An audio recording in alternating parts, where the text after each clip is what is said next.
Well, let's now speak to Kamissa Camara. She is a senior program officer for Western Central Africa at the National Endowment for Democracy and is live from Washington. Thank you very much for speaking to us. So I want to talk about what's happening in Ivory Coast and what's happening in Burkina Faso with you. Two different situations, but one underlying common theme here, Kamissa, and that is the role of the military in maintaining the rule of law and peace.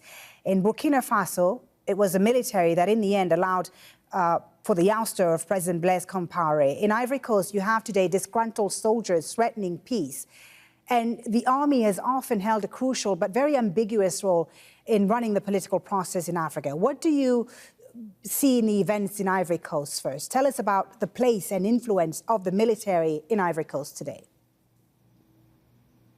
I think that's an excellent question. What you can see actually in both cases, in Burkina Faso and in Cote d'Ivoire, is that the military has played a crucial role in the political transition.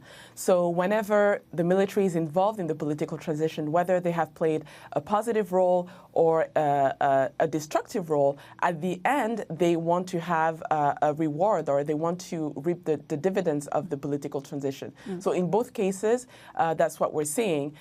In Cote d'Ivoire, we're seeing that the military has played a role in making sure that Alassane Ouattara gets elected at the head of the country. In Burkina Faso, it's a more complicated story because we have had a military guy at the head of the country for close to 30 years. So in both cases, the military has indeed played a crucial role, but what we're seeing is that in one case, the military wants to get the reward of the political transition, right. And in another case, we want to make sure that the military gets accountable or is accountable to, right. to the people.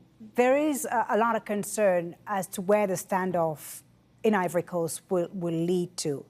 In Mali, the lack of resolution in the conflicts in the north was the main reason invoked by the army back in 2012 to remove President Amadou Toumani Touré from power. And we all know what happened in Mali after that. The Ivorian military chiefs right now are saying they will put down this mutiny. But do they wield the same influence today as they did in the past, these military chiefs?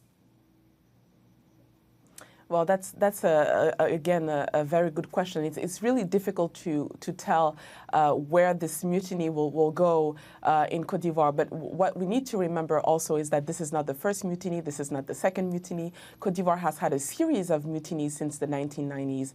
And when a mutiny happens, whenever a president promises to grant a request by the soldiers, when that request is not fulfilled or that promise is not fulfilled, then yes, you're faced with the risk of additional mutinies. In Cote d'Ivoire, it's really hard to tell where it's going to go. I think that the fall in cocoa prices might have affected the president's ability to fulfill his promise. Right. I mean, we're talking about over 8,000 soldiers, each asking for about $20,000. I'm not good at math, but that sounds like a lot of money. So yeah, it's quite impossible, quite difficult to tell whether the president and his government will be able to deal with this. I want to ask you about the role of regional countries, Kamissa. We have a comment here from one of our viewers on Facebook, Nana, who's a journalist in Ghana, who says that there are reports that the Ghanaian government, in fact, is dispatching the armed forces to guard its border with Ivory Coast. So they are clearly concerned about what's happening within Ivory Coast and deploying soldiers at the border there. What role can regional powers play in resolving this conflict? And I'm thinking here Nigeria, Ghana, and ECOWAS, the Economic Community of West African States. Exactly. I think it's important to look at those regional powers as part of the regional body ECOWAS.